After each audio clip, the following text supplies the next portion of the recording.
Students, आज के video में मैं आपको एक्सप्लेन करूंगा दैट इज एक्सरसाइज 8.2 का क्वेश्चन नंबर 1। हम लोग क्लास 10 मैथ्स का चैप्टर 8 कर रहे थे दैट इज ट्रिग्नोमेट्री। इसके पिछले वीडियो में मैंने आप लोग को एग्जाम्पल क्वेश्चन करवाया था बिफोर एक्सरसाइज 8.2, ठीक है। और इसी के साथ साथ मैंने आप लोग को एक्सरसाइज 8.1 का जितना भी क्वेश्चन था वो सारा करवा दिया था, ठीक है। और मैंने आप लोग को एग्जाम्पल क्वेश्चन भी करवाया था बिफोर एक्सरसाइज 8.1, ठीक है। और जितना भी इंट्रोडक्शन पार्ट है इस चैप्टर का पार्ट 1 और पार्ट 2 उसको आप लोग अच्छे से देख लीजिएगा, ठीक है, ताकि आपका कॉन्सेप्ट ये जब आप लोग एक्सरसाइज क्वेश्चन करो तो आपको प्रॉब्लम ना हो, ठीक है। और इसी के साथ साथ अभी तक हम लोग क्लास 10 मैथ्स का chapter 1, chapter 2, chapter 3 and chapter 6 मैंने आप लोग को करवा दिया है। और रिवीजन चैप्टर भी मैंने जितना भी एग्जाम्पल क्वेश्चन था एनसीईआरटी का और एक्सरसाइज क्वेश्चन था वो सारा एक्सप्लेन किया है। तो आपको कोई भी क्वेश्चन में डाउट लगे तो आप लोग उसको मेरे यूट्यूब चैनल में देख सकते हो, ठीक है। तो स्टार्ट करते हैं क्लास। यहाँ पे हम लोग क्वेश्चन नंबर 1 में दिया गया है that is sine 60 degree into cos 30 degree plus sign 30 degree cos 60 degree. इसको सोल्व करना है आपको, ठीक है। और सोल्व करके वैल्यू फाइंड करना है, ठीक है। तो यहाँ पे सबसे पहले अगर बात करें साइन 60 डिग्री का, ठीक है, तो साइन 60 डिग्री का वैल्यू कितना होता है दैट इज √3/2।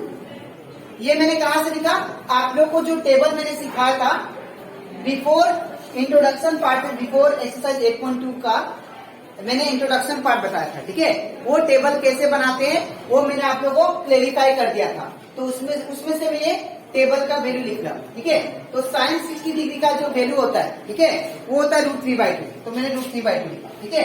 अब यहाँ पे कुछ नहीं मतलब क्या होगा इंटू, ठीक है। अब बात करते हैं cos 30 का, ठीक है। तो cos 30 का वैल्यू कितना होता है √3/2, ठीक है। अब प्लस का प्लस, अब साइन 30, तो साइन 30 डिग्री जो वैल्यू होता है वो कितना दैट इज 1/2। फिर कुछ नहीं मतलब कुछ नहीं मतलब इंटू साइन। अब cos 60 का वैल्यू कितना होता है दैट इज cos 60 का वैल्यू 1/2। तो यहाँ पे क्या होगा 1/2, ठीक है। अब जब वैल्यू आप लोग पुट कर लोगे टेबल में से, अब आप लोग इसको सिंप्लीफाई करो। तो ध्यान से देखो, दो फ्रैक्शन नंबर बीच में इंटू साइन, क्या करते हैं हम लोग ऊपर ऊपर नीचे नीचे मल्टीप्लाई, ठीक है ना। तो √3 इंटू √3 इट बिकम √9, ठीक है ना। और 2 2 जा कितना होगा 4, प्लस का प्लस, इसका भी सेम 1 इंटू 1 1 और 2 2 जा कितना होगा 4। अब क्या करेंगे, यहाँ पे √9 का स्क्वायर रूट कितना होता है 3 और नीचे कितना है 4 प्लस 1/2, ठीक है। अब इन दोनों का एलसीएम लेते हैं, तो एलसीएम लेने से कितना होगा 4 आएगा, ठीक है। अब जब भी डिनोमिनेटर सेम होता है तो ऊपर वाला जो नंबर होता है वो सेम आ जाता है, ठीक है ना।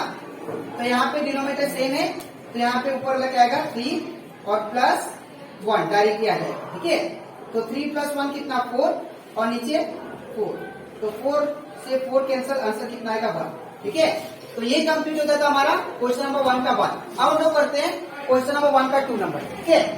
अब इसको भी हम लोग सेम करेंगे वैल्यू पुट करके, ठीक है। तो यहाँ पे 2 का 2 लिखेंगे, 2 दिया पे 2 लिखेंगे, फिर कुछ नहीं मतलब इंटू साइन। अब यहाँ पे 10 स्क्वायर 45, तो यहाँ पे स्क्वायर दिया है इसलिए हम लोग क्या लगाएंगे यहाँ पे ब्रैकेट लगाएंगे, ठीक है। अब 10 45, तो 10 45 का वैल्यू कितना होता है दैट इज 1, ठीक है। ये स्क्वायर का स्क्वायर, तो यहाँ पे क्या आएगा 1 का स्क्वायर प्लस का प्लस। अब cos, यहाँ पे भी स्क्वायर है तो ब्रैकेट। अब cos 30 डिग्री, तो cos 30 डिग्री का वैल्यू कितना होता है दैट इज √3/2, ठीक है। तो यहाँ पे क्या लिखेंगे हम लोग √3/2। अब यहाँ पे स्क्वायर है तो स्क्वायर माइनस।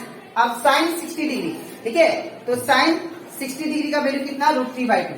तो यहाँ पे क्या लिखेंगे साइन 60 डिग्री का वैल्यू √3/2 और ये स्क्वायर है तो यहाँ पे स्क्वायर। अब यहाँ पे 2 का 2 इंटू 1 का स्क्वायर कितना होगा 1 प्लस का प्लस। अब ये जो स्क्वायर है ये दोनों का साथ होगा, तो ये √3 का स्क्वायर अगर करें तो √9, ठीक है। और 2 का स्क्वायर करने से 4, फिर माइनस का माइनस। और इसको आप लोग डायरेक्टली भी कर सकते हो। यहाँ पे अगर आप लोग ध्यान से देखो 2 का 2 आ गया, इंटू का इंटू, 1 का स्क्वायर 1 और ये दोनों सेम टर्म है ये वाला और ये वाला दोनों सेम टर्म है, और एक प्लस में एक माइनस में, तो ये दोनों कैंसिल हो गया, ठीक है ना। तो क्या बचा ओनली 2 इंटू 1 का स्क्वायर 1, ठीक है। तो आंसर इज 2 1 जा 2, ठीक है। तो ये कंप्लीट होता था हमारा एक्सरसाइज 8.2 का क्वेश्चन नंबर 1 का 1 एंड 2। अब इसके नेक्स्ट स्लाइड में मैं आप लोगों को समझाऊंगा एक्सरसाइज 8.2 का क्वेश्चन नंबर 3, ठीक है। तो इसके बाद हम लोग करते हैं एक्सरसाइज 8.2 का क्वेश्चन नंबर 1 का 3 नंबर। इसमें क्या दिया गया देखिए ध्यान से, इसमें भी हम लोग को वैल्यू पुट करके इसको सिंप्लीफाई करना, ठीक है। तो इसका वैल्यू पुट करते हैं यहाँ पे, ठीक है। तो यहाँ पे सबसे पहले आता है cos 45, ठीक है। तो मैंने आप लोग को इंट्रोडक्शन पार्ट में समझाया था कि cos 45 का वैल्यू जो होता है वो कितना होता है, दैट इज 1/√2, ठीक है, 1/√2। ये cos 45 का वैल्यू होता है, जो कि मैंने टेबल से लिखा है, ठीक है। होल डिवाइडेड बाई, यहाँ पे अगर ध्यान से देखें तो के फिर क्या आता है sec 30, ठीक है। तो यहाँ पे sec 30 डिग्री, ठीक है। तो sec 30 डिग्री कितना होता है, दैट इज 2/√3, ठीक है, 2/√3 प्लस का प्लस, फिर आता है cosec 30 डिग्री। तो cosec 30 डिग्री दैट इज 2 आएगा, ठीक है। तो यहाँ पे क्या इसमें ओनली 2, ठीक है। अब यहाँ पे सबसे पहले क्या करना है, इसको सिंप्लीफाई करना है। तो इसको कैसे सिंप्लीफाई करेंगे, ध्यान से देखिए। सबसे पहले sec 30 डिग्री, तो sec 30 डिग्री जो था 2/√3, यहाँ पे कुछ नहीं मतलब नीचे क्या होगा 1। अब यहाँ पे सबसे पहले क्या करेंगे, ऊपर वाला सेम 1/√2, ठीक है। इन दोनों का एलसीएम लीजिए, अगर इन दोनों का एलसीएम ले तो कितना आएगा √3, ठीक है। अब क्या करना है, क्रॉस मल्टीप्लाई। तो 2 1 का क्या होगा 2, प्लस का प्लस, ठीक है, और 2 इंटू √3 क्या हो जाएगा 2√3, ठीक है। अब 1/2 सेम, 1/√2 सेम, फिर ये जो लाइन है, ये जो लाइन है ये क्या कर रहा है, डिवाइड कर रहा है, ठीक है। और ये जो लाइन को अगर मैं इंटू का फॉर्म में लिखूं तो नीचे वाला जो फ्रैक्शन नंबर होता है वो रेसिप्रोकल हो जाता है, ठीक है। तो उल्टा हो जाएगा, दैट इज √3 इंटू ये पूरा, दैट इज 2 प्लस 2√3, ठीक है। अब क्या करेंगे, अब इसको मल्टीप्लाई करते हैं। तो जब इसको मल्टीप्लाई करेंगे तो यहाँ पे क्या आएगा, ऊपर ऊपर नीचे नीचे मल्टीप्लाई, तो क्या होगा √3 1 जा √3 और √2 इंटू ये पूरा होगा, √2 इंटू ये पूरा 2 प्लस 2√3, ठीक है। अब आपको क्या करना है, √3 का √3, अब यहाँ पे 2 इंटू √2, ये क्या हो जाएगा 2√2 प्लस का प्लस, अब 2 का 2 और √2 इंटू √3 बिकम √6, ठीक है।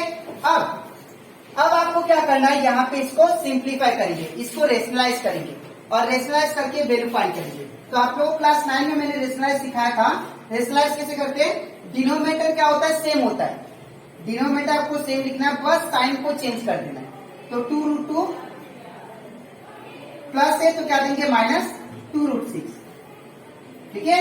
अब जो ऊपर लिखा वो सेम टू सेम क्या होगा, नीचे भी होगा, 2√2 माइनस 2√6, ठीक है। अब आपको क्या करना है, ये √3 जो है इसके साथ भी मल्टीप्लाई होगा, इसके साथ भी, तो ऊपर ऊपर नीचे नीचे मल्टीप्लाई, तो ये क्या होगा √3 इंटू ये पूरा 2√2 माइनस 2√6, ठीक है। इसके बाद whole divided by this into this, ठीक है, दैट इज 2√2 प्लस 2√6 इंटू ये पूरा 2√2 माइनस 2√6। अगर आप लोग ध्यान दो अच्छे से तो यहाँ पे √3 इंटू 2√2 कितना हो जाएगा, 2 का 2 आ जाएगा, 2 3 जा कितना आ जाएगा √6, माइनस का माइनस 2 का 2 और √6 इंटू √3 √18, ठीक है। अब क्या करना है, अब यहाँ पे हम लोग फॉर्मूला यूज करेंगे, कौन सा यूज करेंगे, that is a square minus b square, क्या होता है a plus B A minus b. तो अगर आप लोग ध्यान दो यहाँ पे a plus B A minus B क्या लिख सकते हैं हम लोग, a का स्क्वायर माइनस b का square. In the same way इसको a समझो तो a plus B A minus B क्या होगा, a का स्क्वायर, दैट मीन्स पहला वाला का स्क्वायर माइनस दूसरा वाला का स्क्वायर, ठीक है। अब इसको फर्दर सिंप्लीफाई करेंगे तो क्या आएगा रिजल्ट, देखिए इसको हम लोग सेम लिखेंगे 2√6 माइनस का माइनस 2√18। ठीक है, अब यहाँ पे देखो ध्यान से, 2 का स्क्वायर करेंगे तो ये स्क्वायर इसके साथ भी इसके साथ भी, तो 2 का स्क्वायर करने से 4 इंटू और √2 का स्क्वायर करने से स्क्वायर रूट कैंसिल होकर 2 बनाएगा। फिर माइनस का माइनस, फिर यहाँ पे 2 का स्क्वायर कितना होगा 4 इंटू, अब यहाँ पे √6 का स्क्वायर करने से कितना आएगा 6। ठीक है, अब 2√6 माइनस 2√18। ठीक है, और नीचे कितना 4 2 जा 8 माइनस 4 6 जा 24। तो ये रिजल्ट कितना आएगा 2√6 माइनस 2√18। अब इन दोनों में से माइनस करते हैं तो 24 में से 8 काट देते हैं। ठीक है, तो जब 24 में से 8 काटेंगे तो ये कितना होगा, दैट इज -16।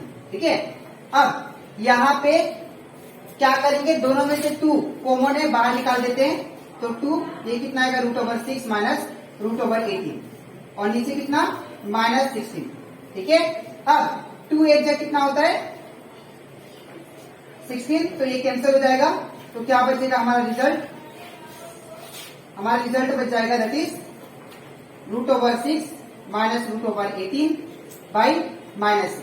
ठीक है, ये आपका आंसर सिंप्लीफाई होगा। ठीक है, तो आई होप आपको दैट इज क्वेश्चन नंबर 1 का 3 नंबर पे अच्छे से क्लियर हो गया होगा। ठीक है, तो आज के वीडियो में मैंने आप लोगों को समझाया एक्सरसाइज 8.2 का क्वेश्चन नंबर 1 का 1 2 एंड 3। ठीक है, अब इसके नेक्स्ट वीडियो में मैं आप लोगों को समझाऊंगा क्वेश्चन नंबर 1 का 4 नंबर 4 एंड 5। ठीक है, तो आज के लिए इतना ही, मिलते हैं नेक्स्ट वीडियो में। Thank you.